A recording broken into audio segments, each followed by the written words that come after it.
What if I told you that your own brain has a default setting that's designed to hold you back? That the very questions you ask yourself every day might be the exact things keeping you stuck, average, and in the same place as almost everyone else. For the next few minutes, I'm going to show you the victimizing questions your brain asks on autopilot. The ancient survival software that can quietly put a ceiling on your success. And more importantly, I'm going to show you the powerful habit of accurate thinking that will finally help you get ahead. This isn't about working harder, it's about thinking smarter. And that's the whole game. For most people, the mind isn't a launch pad, it's a security system. It's a reactive machine running on software that was programmed for one primary thing: survival. Not achievement, not fulfillment, but simple, day-to-day survival. And to keep you safe, your brain defaults to a series of questions designed to minimize risk, avoid discomfort, and keep you from sticking your neck out. Neuroscience shows our brains are built with these reflexive survival systems. It's the job of higher functioning areas, like the prefrontal cortex, to manage these impulses and pursue long-term goals. This is where victimizing questions come in. They're sneaky. They sound perfectly reasonable, but they are kryptonite for your ambition. They sound like this: why does this always happen to me? This question assumes you're just a target of bad luck, stripping you of any power to change your situation. What if I try and fail? What will other people think? This one prioritizes the imaginary judgment of others over your own evolution. It treats failure like a final verdict, not a lesson. Why can't I just get a lucky break?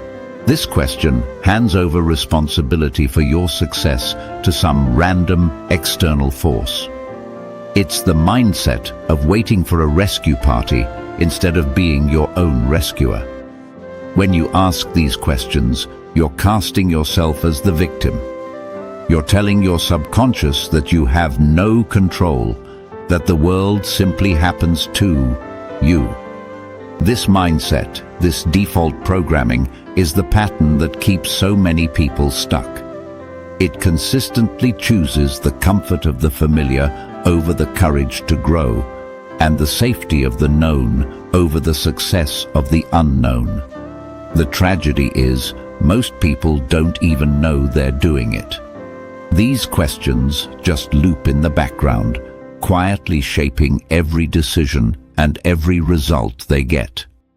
They're stuck in a cycle of wanting more, but thinking in a way that guarantees they'll stay right where they are.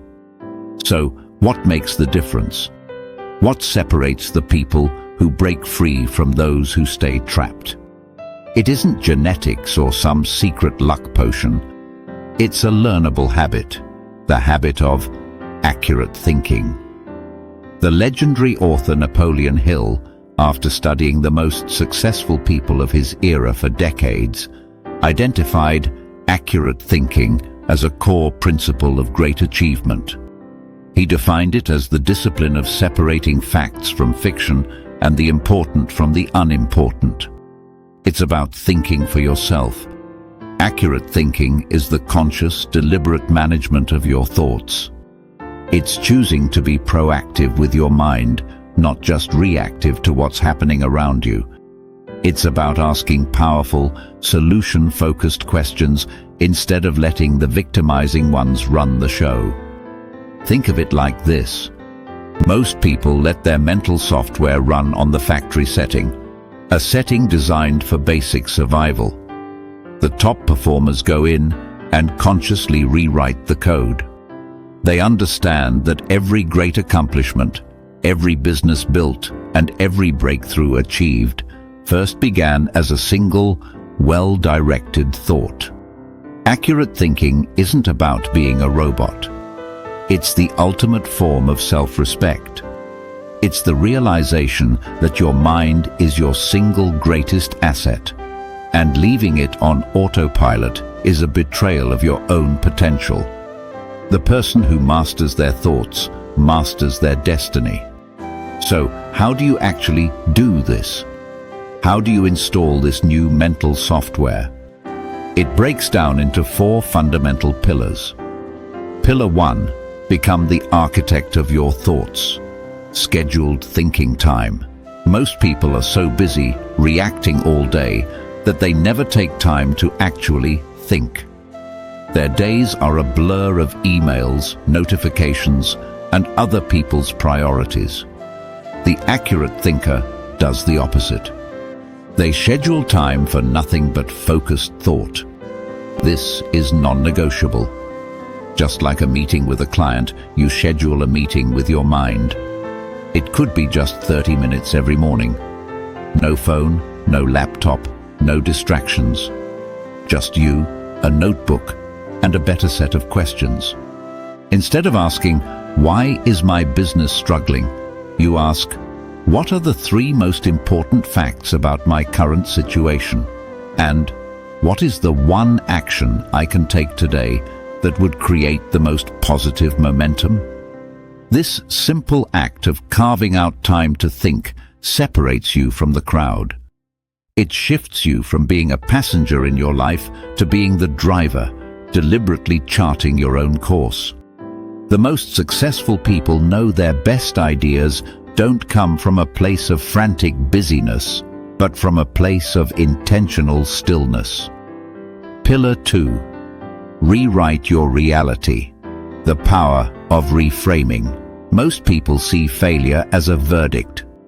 They think, "I failed," and internalize it as, "I am a failure." This is paralyzing.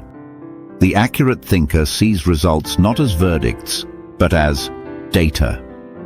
This is the art of the reframe, a concept backed by decades of psychological research on what's known as a growth mindset. People with a growth mindset believe their abilities can be developed, and they see failure as a natural part of learning. The victimizing question after a project fails is, "Why did I fail?" The accurate thinking question is, "What did I learn from this outcome?" You didn't get the job. The victimizing question is, "What's wrong with me?"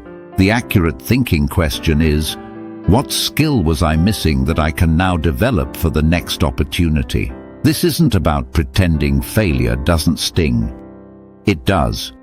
It's about refusing to let that sting become a permanent scar. By reframing, you turn every loss into a lesson and every setback into a setup for a comeback. You stop being a victim of your past and become a student of it. Pillar 3. Install new software, affirmations, and fierce focus. Your subconscious mind is influenced by what you repeatedly tell it. Many people unconsciously feed it a daily diet of doubt and self-criticism. The accurate thinker consciously feeds it a diet of strength and resolve. This is the real purpose of affirmations. They aren't just wishful thinking, they are focus statements. Some research suggests that self-affirmation can activate the brain's reward and self-processing centers, helping to reduce stress and make you more open to changing your behavior. Repeating a statement like, "I am disciplined, focused, and in complete control of my progress," isn't about magic. It's about systematically directing your focus and building the mental muscle for unwavering concentration. In a world of endless distraction, the ability to focus on a single, important task is a superpower. Most people have their attention shattered into 100 pieces by notifications and social media. The accurate thinker cultivates the mental discipline to shut out the noise.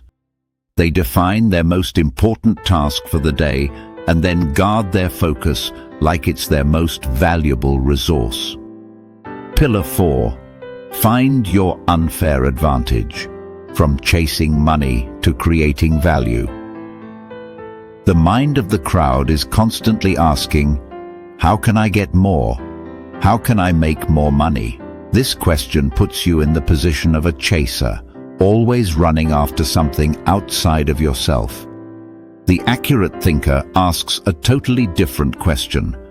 What unique value can I create that is difficult for anyone else to replace? This is the most profound shift of all. It moves you from a mindset of consumption to a mindset of creation, from competition to invention. Instead of fighting for a slice of the pie, you start baking a new, bigger pie. When you focus on creating irreplaceable value, money often follows as a byproduct, not the main goal. You stop obsessing over what you can get from the world and become obsessed with what you can give to it. This is where real wealth and fulfillment are born. It's the difference between being a commodity, easily replaced, and being an asset, utterly essential. Most people are trying to win the rat race. The accurate thinker has chosen to stop running that race altogether. If this is making sense to you, if you can feel the difference between your old way of thinking and this new possibility, then do two things for me right now. First, hit that like button.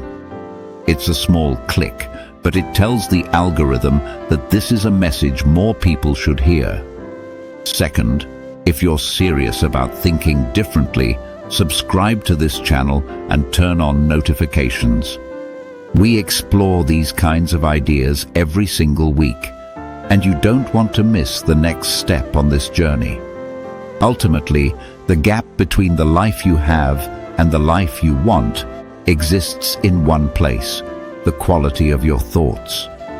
You can have the best strategy in the world, but if your mind is running on a program full of victimizing questions, you'll always fall short.